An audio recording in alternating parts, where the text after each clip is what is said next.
Veremos, los traductores están listos. Bueno, hoy tenemos la ponencia sobre América Latina y los gobiernos progresistas y luchas socialistas con Sebastián Brulles, que es miembro de la sección belga de la Cuarta, es periodista y trabaja en la revista de la Voz, de la sección de la Cuarta en Bélgica. Vivió 5 años en Venezuela y ya es estudiante de ciencia política. Entonces vamos a empezar este día. Bueno, gracias. Buenos días a todas y todos. Gracias al Instituto por la invitación. Vamos a hablar entonces hoy de América Latina. Para la ponencia, bueno, quiero especificar que he consultado artículos y publicaciones de varios militantes e investigadores que sean de nuestra corriente o también del pensamiento de izquierda de manera más amplia. Primero, creo que es importante empezar con algunas definiciones. Y la primera sería qué entendemos por América Latina. Aquí tienen un plan de la ponencia. Digamos, tenemos un continente que va desde México hasta la Tierra de Fuego, hasta la Patagonia, pasando por América Central, el Caribe, los Andes, es decir, un continente amplio y variado también, con bastante diferentes tipos de pueblos, de climas, de religiones también, que ha tenido influencias sobre todo por la colonización, eso se refleja en la unidad del idioma, ¿no? El castellano, que es el principal idioma hablado del continente, aparte de Brasil y algunos otros países más pequeños. Sin embargo, esa unidad no es un bloque, ¿no? Hay también idiomas indígenas, bastante. Si tomamos nada más el ejemplo de Bolivia, hay más de 30 idiomas indígenas que ahora están reconocidos en la Constitución.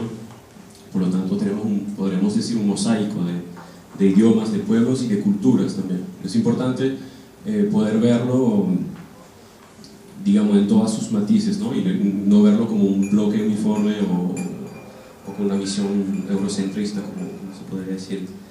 Tenemos más de 600 millones de habitantes, según las últimas cifras de la CEPAL. Algunas cifras que voy a citar aquí son de la CEPAL, es la Comisión Económica para América Latina y el Caribe de las Naciones Unidas. El mismo término de América Latina también se podría contestar, se podría discutir, ¿no? Es un término que fue apoyado por el Imperio francés, ¿no? Durante la invasión francesa a México. La idea era simbólicamente quitar ese hispano, no decir América hispana, sino América Latina, lo que le permitía a Francia también influir en el continente y excluir de una manera a los anglosajones y a España por el símbolo de Hispanoamérica. Los indígenas también lo llaman Abyayala, que es la definición del idioma cuna de los indígenas de Panamá y Colombia, lo que significa tierra noble que acoge a todos, o tierra joven, de plena madurez. Es decir, varias formas de llamarlo. Algunos, como el compañero Frank Godichaux, que ha dado ponencias aquí el año pasado sobre la Escuela de Ecosocialistas sobre América Latina, también habla de Américas Latinas, con S a las dos palabras. Entonces, en fin, algunas también características socioeconómicas. Tenemos un continente extremadamente desigual, el más desigual del planeta. Tenemos aquí algunas cifras que pueden ver en el PowerPoint. El 10% más rico de la población concentra el 32% de los ingresos totales, mientras que el 40% más pobre debe contentarse con el 15% de la riqueza. En el 99 teníamos 43% de pobreza y 18% de indigencia. En el 2011 se ve que hay una evolución, 29% de pobreza y 11% incluido de extrema pobreza. Hay una evolución, vamos a ver que es diferente en función de los países. Disminución de la pobreza también no necesariamente quiere decir disminución de la desigualdad, ¿no? También los ricos pueden seguir enriqueciéndose. Y un dato que me pareció interesante resaltar es que es el continente más urbanizado del planeta, es decir que casi 80% de la población de la región vive en aglomeraciones, en áreas urbanas, ¿no? Que son definidas como población de más de 2.000 habitantes. Un dato interesante porque también vamos a hablar de los movimientos campesinos, los movimientos indígenas, pero quiere decir que hay una aglomeración de la población bastante importante en el continente, y hay una evolución. En los años 50 eran 41%, es decir, se ha doblado el porcentaje. Entonces, el segundo punto que quisiera definir, es decir, a partir de cuándo, ¿no? El título de la ponencia es la nueva situación, es decir, es nueva a partir de qué momento, dónde vamos a ubicarnos en el tiempo.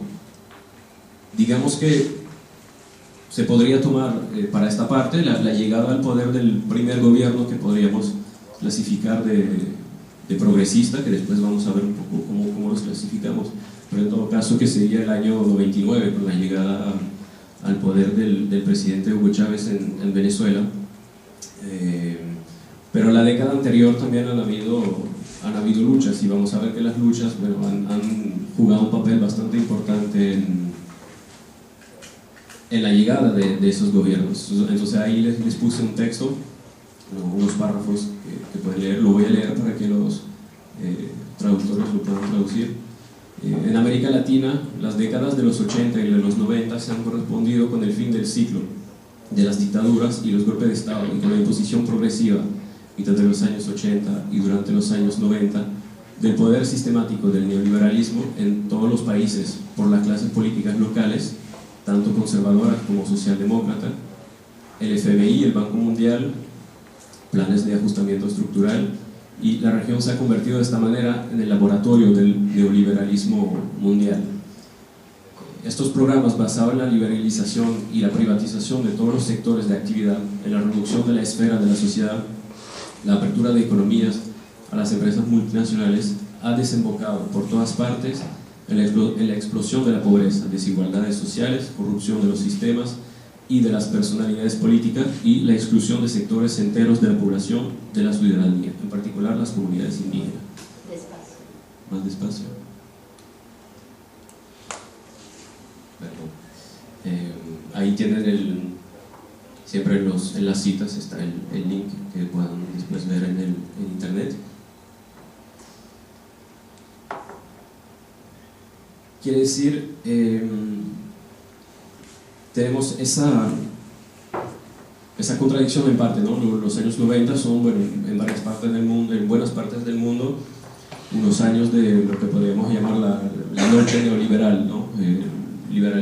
Capitalismo triunfante, el fracaso del modelo stalinista en los países del este, del bloque soviético. Estamos en el periodo todavía del TINA, ¿no? Del There is no alternative, de Margaret Thatcher. Y en América Latina, algunos le llaman, los años 80 lo llaman la década perdida, o podríamos decir mejor la década robada, ¿no? Son lo que acabamos de hablar aquí, los planes de ajustes del FMI, etcétera, etcétera. Las dictaduras anteriormente y durante los 80 también han servido en parte para eso, ¿no? Para imponer, como decía una militante argentina, a sangre y fuego las políticas neoliberales de privatizaciones de la educación, de la salud, del transporte, de los recursos naturales, ¿no? Recordamos el golpe en Chile y la privatización del cobre. Muchas veces ha mantenido un sector público pero con pocos recursos, y se ha desarrollado al lado de esto un sector privado que ha retomado todos esos servicios, ¿no? Universidades privadas, clínicas privadas, transportes privatizados también. Es decir, servicios de calidad y caros para la burguesía o la pequeña burguesía que se lo podía pagar, y precios, bueno, un servicio público barato o gratis, pero insuficiente y de muy mala calidad para los trabajadores y las familias de más bajos recursos. Tengo un pequeño documento aquí que me pareció interesante mostrarles. Es una carta de Margaret Thatcher al economista Friedrich von Hayek, donde se felicita Margaret Thatcher de las reformas que se han llevado a cabo en Chile. Entonces ahí no se puede leer, pero les puse el texto en inglés, lo puedo leer en español también para la traducción. Es una carta del 82 y Margaret Thatcher dice: yo era consciente del notable éxito de la economía chilena en la reducción de la proporción del gasto público sustancialmente durante la década de los 70. La progresión desde el socialismo de Allende a la libre empresa, la economía capitalista de la década de los 80 es un ejemplo notable de la reforma económica, de la que podemos aprender muchas lecciones. Sin embargo, estoy segura de que estarán de acuerdo que en Gran Bretaña, con las instituciones democráticas y la necesidad de un alto grado de consentimiento, algunas de las medidas adoptadas en Chile son absolutamente inaceptables. Nuestra reforma debe estar en línea con nuestras tradiciones y nuestra constitución. El proceso puede parecer muy lento, pero estoy segura de que alcanzaremos nuestra reforma y de nuestra manera y en nuestro tiempo. Entonces lo lograremos. Entonces se felicita a las medidas y dice: bueno, el problema es que en Gran Bretaña todavía tenemos instituciones y tenemos que respetarlas, pero quiere decir, varios de los golpes de Estado y de las dictaduras en América Latina participaron en eso, en ese nuevo modelo y esa imposición de las medidas. Entonces muchas organizaciones también quedaron bastante debilitadas con esas dictaduras. Se puede pensar, por ejemplo, en el MIR de Chile, o organizaciones de la Cuarta también, que han perdido muchos miembros por la represión, etc. Por otro lado, en la época de las dictaduras también se van forjando, se van desarrollando movimientos sociales, como por ejemplo el MST en Brasil, el Movimiento Sin Tierra, y al mismo tiempo, al final, en los últimos años de la dictadura, el PT también, que surge como de un movimiento sindical de los sindicalistas de la industria metalúrgica. Gracias. Es decir, todavía no hemos llegado a la parte del mapa.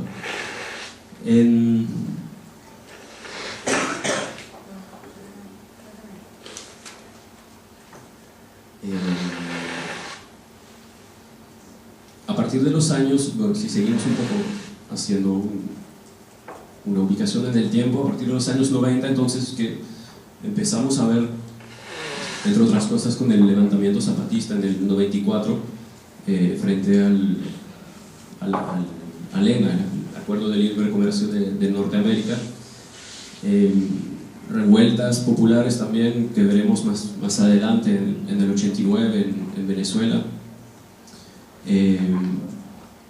también en reacción, muy desorganizadas, pero en reacción a una imposición de un plan del FMI, de un paquete, como lo llamaban. Y vemos llegar en ese momento también el movimiento alterglobalista, alterglobalización en Seattle en el 99, y la llegada del primer gobierno que podríamos calificar de progresista, que es el gobierno de Chávez en Venezuela. En esa época solamente quedaba Cuba, que veremos después, que lo pondremos en una categoría aparte en sí mismo, pero y llega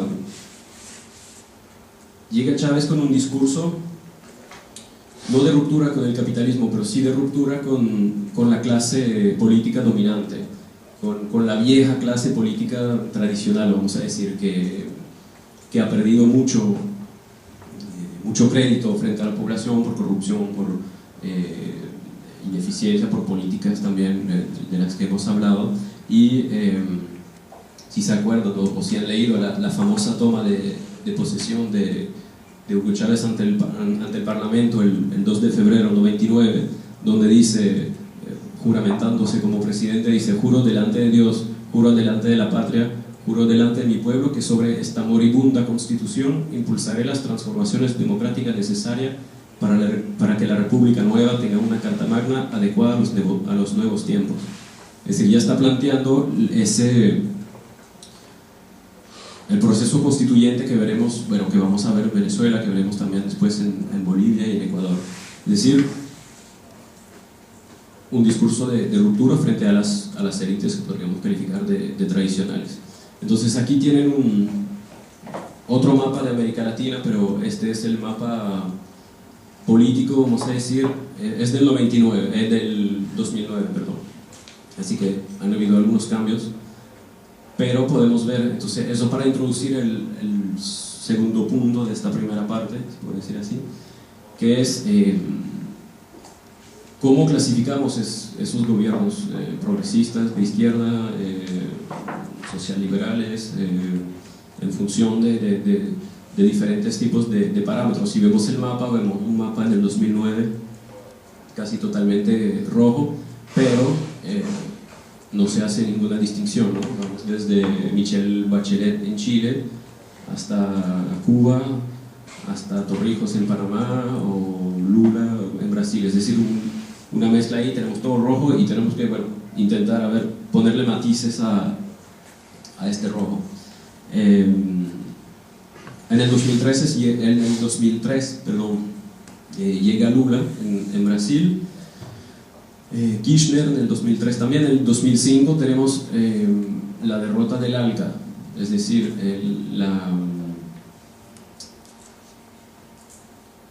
la propuesta de Washington de un libre mercado en América del Sur, ¿no?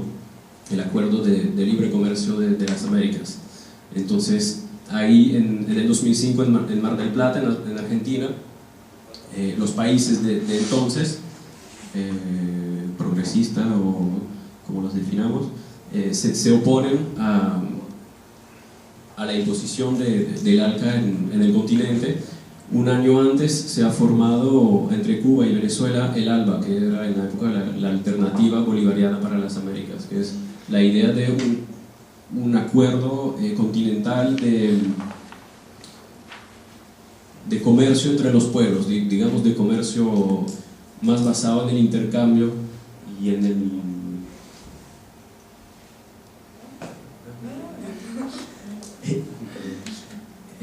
la cooperación.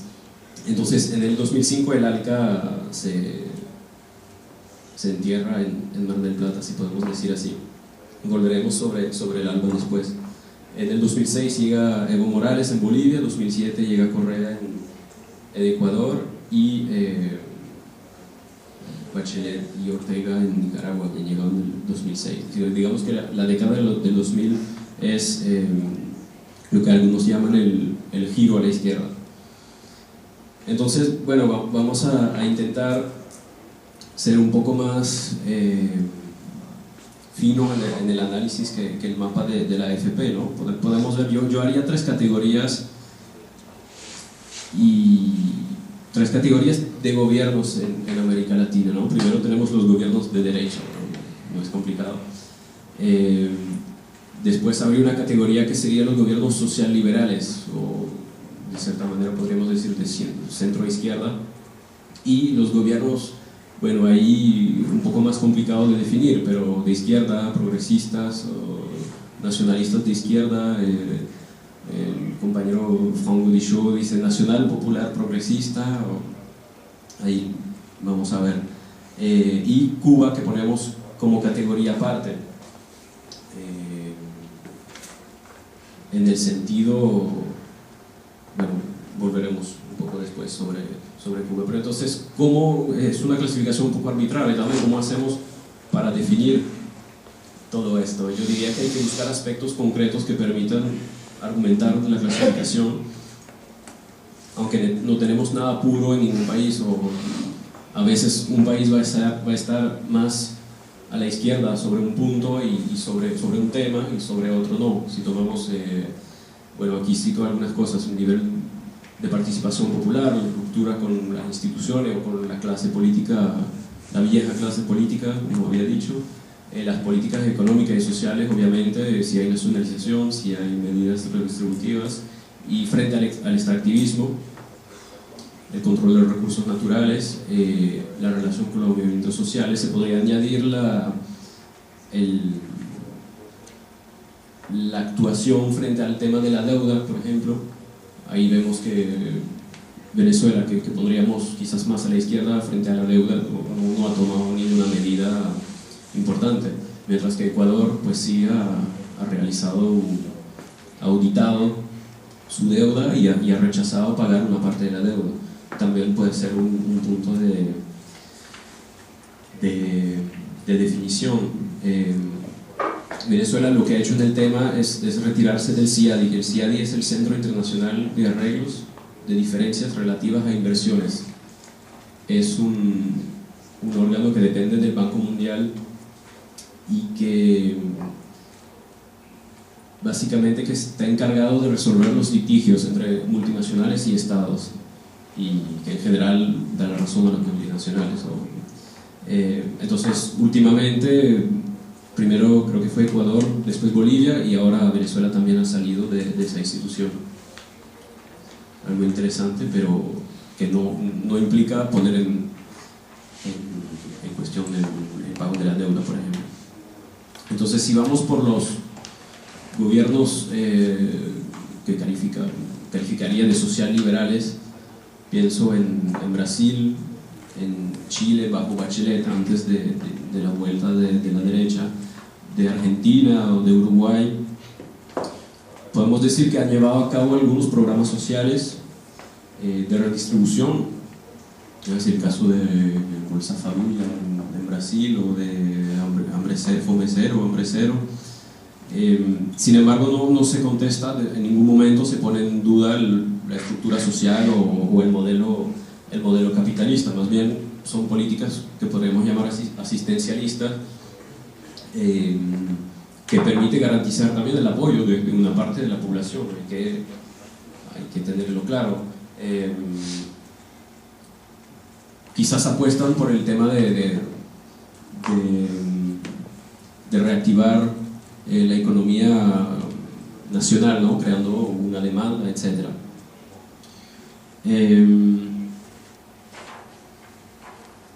Esos gobiernos frente a los movimientos sociales, por ejemplo, tienen una relación que puede ser bastante conflictiva, puede ir hasta cooptación o enfrentamiento o incluso represión. Pensamos en por ejemplo, los mapuches en Chile, o el movimiento estudiantil, el movimiento Sin Tierra en Brasil, o los movimientos sindicales, el movimiento piquetero en Argentina, que más bien lo que ha hecho Cristina Fernández es cooptar el movimiento, o el movimiento de Madres de Plaza de Mayo, etc. Por ejemplo, en Brasil el gobierno, el PT, abandonaba la idea de reforma agraria radical. Según las cifras del INCRA, que es el Instituto de Reforma Agraria de Brasil, el año pasado el número de tierras entregadas fue menor, el más bajo de los últimos 16 años. Quiero decir que incluso bajo los gobiernos de derecha se habían entregado más tierras. Se traduce también, por ejemplo, por el desarrollo de los monocultivos, el agronegocio, o el cultivo de caña. Brasil apostando a posicionarse en el mercado mundial como proveedor de etanol para ese supuesto agrocarburante, carburante supuestamente verde, o que hacen pasar como un recurso renovable, pero que podemos después hablar de eso.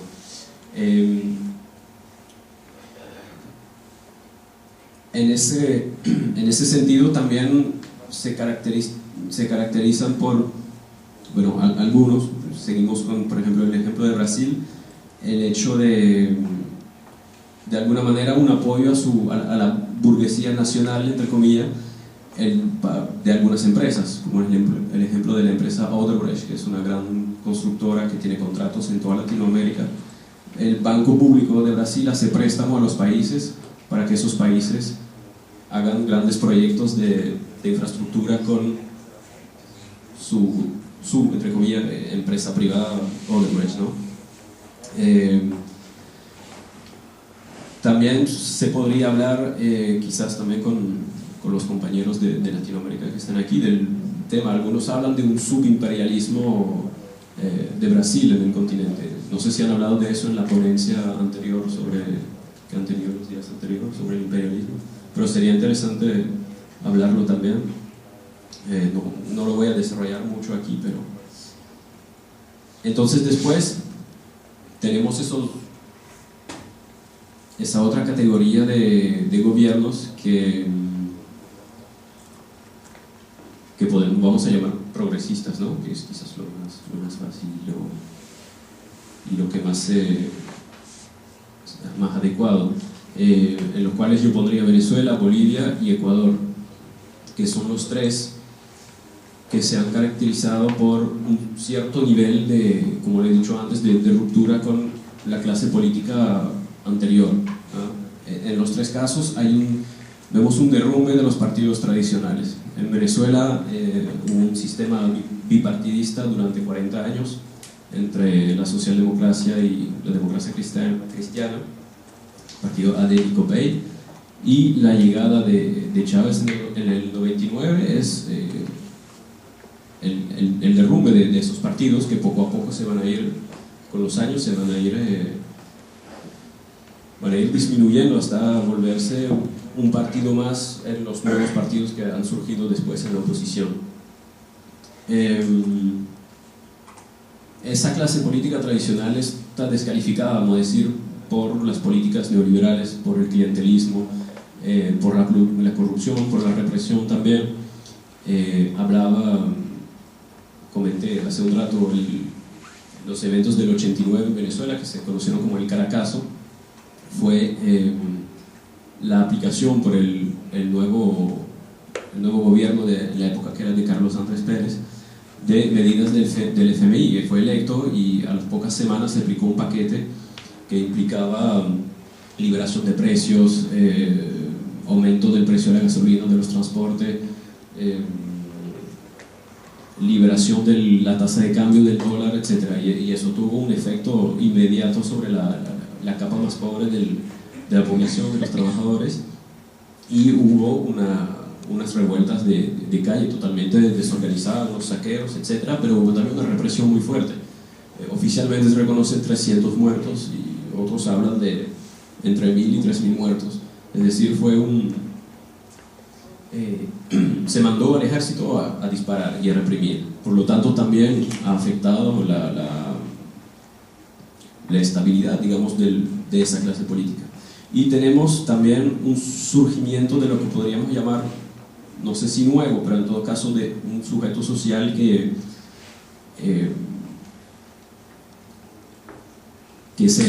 empieza a surgir, ¿no? Que es diferente según los países, según los lugares, pero podemos hablar de los indígenas, de los campesinos, de los trabajadores, de las clases populares de barrios, en ciudades. En todo caso, es el ascenso de un sujeto social oprimido, antes oprimido por una condición de clase, pero también de etnia, ¿no? Lo que algunos autores llaman la colonialidad del poder, ¿no? El hecho de ser persona a la vez de clase, pero también de esa herencia de lo colonial y esa opresión por etnia. Y en ese proceso hay una renovación política y el surgimiento de nuevas élites políticas, de nuevos partidos también, eso lo veremos después, pero nuevos políticos, nueva élite procesos constituyentes, que es también una de las características de esos tres países, es que han tenido un proceso constituyente que ha permitido, que era de hecho una de las reivindicaciones también de los movimientos sociales, y eso lo veremos en la última parte, que era la idea de, bueno, la constituyente era la idea de un poco poner todo en plano, ¿no? Reempezar con una nueva institucionalidad, etc. Sin embargo, siguen siendo estados capitalistas, ¿no? Al frente de los cuales tenemos movimientos o partidos progresistas o más o menos dispuestos a ir enfrentando los intereses de la burguesía o el imperio. También hablaremos un poco del imperialismo, pero son estados capitalistas. Digamos que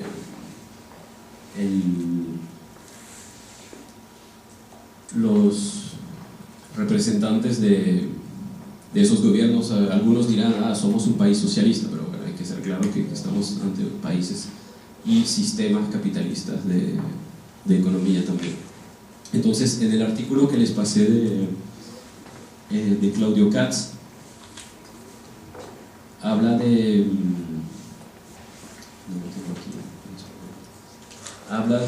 caso de Venezuela, pero me pareció interesante porque creo que es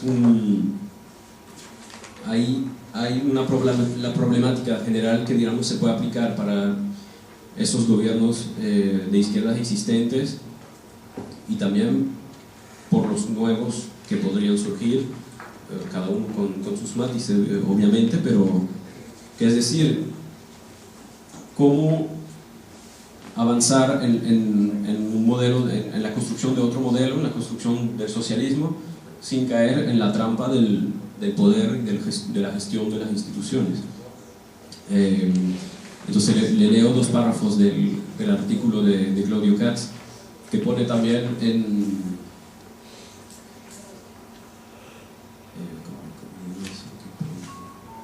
contexto la situación, ¿no?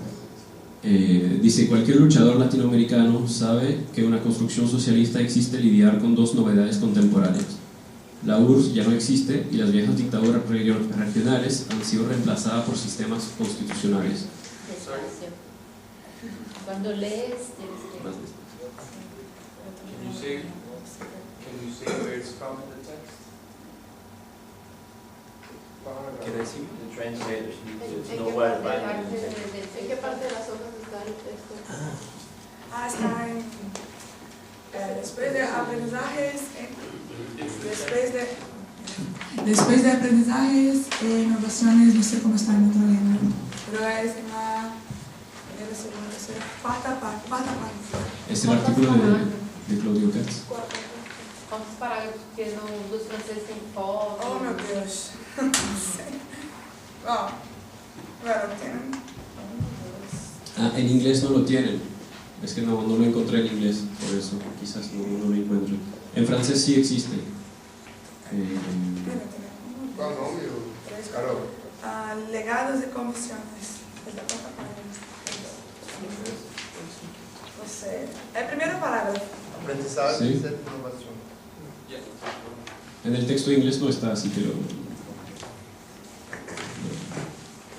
que hablan inglés no lo han leído, de hecho, por eso es interesante citarlo.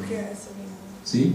Entonces dice bueno, ya leí la primera frase: cualquier luchador latinoamericano sabe que en una construcción socialista exige lidiar con dos novedades contemporáneas. La URSS ya no existe y las viejas dictaduras regionales han sido reemplazadas por sistemas constitucionales. El proceso revolucionario debe transitar por senderos más complejos que en el pasado. La insurrección, el foco o la guerra popular prolongada ya no aportan respuestas a la forma de actuar en el terreno electoral y al desafío de conseguir aliados externos para resistir al acoso imperial.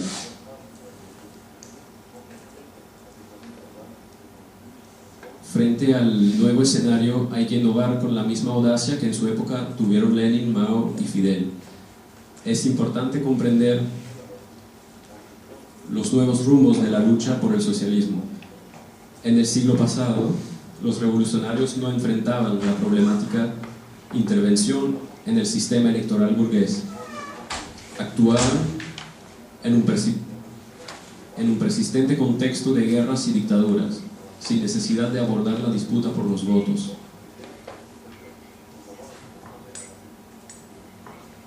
Las dificultades para trabajar por una construcción socialista en ese terreno son muy conocidas.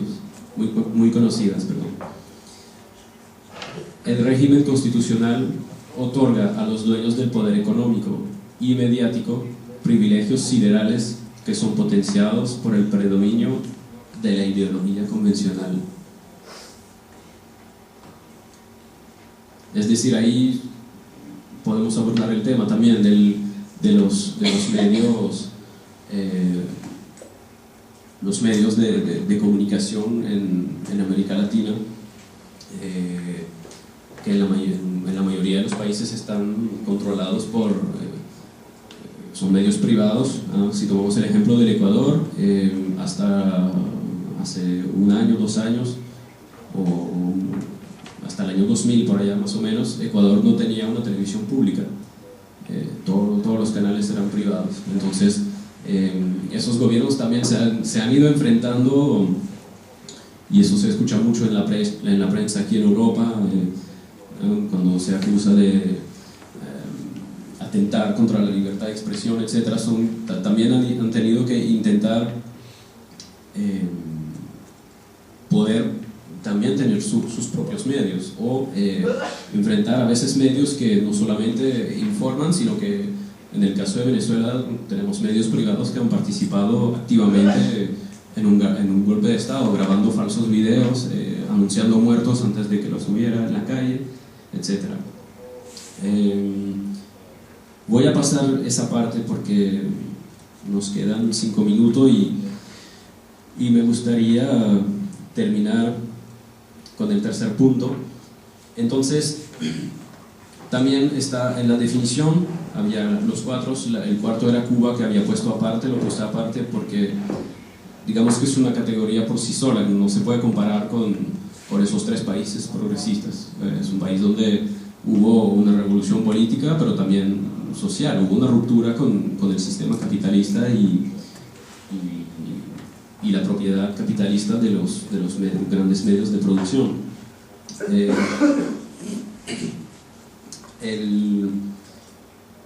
El apoyo soviético a Cuba permitió salir a la isla, pequeña isla sin muchos recursos, salir del aislamiento a nivel internacional, pero también ha favorizado la importación, entre comillas, de los males del sistema burocrático autoritario de la URSS. Hoy en día podemos decir que Cuba está en una encrucijada, está reconociendo necesidad de reformas económicas, no tanto de reformas políticas, pero hay que ver por dónde van a ir las reformas económicas. Hasta ahora van más hacia el desarrollo de la pequeña empresa privada, lo que llaman el cuentapropismo. Es decir, hubo una época donde hasta el peluquero era empleado del Estado. Entonces están liberando esa parte de la economía, o liberalizando, si se puede decir así, pero habría que, digamos, liberar las fuerzas o la sociedad cubana, pero de manera enfocando a lo colectivo y no quizás a lo individual, ¿no?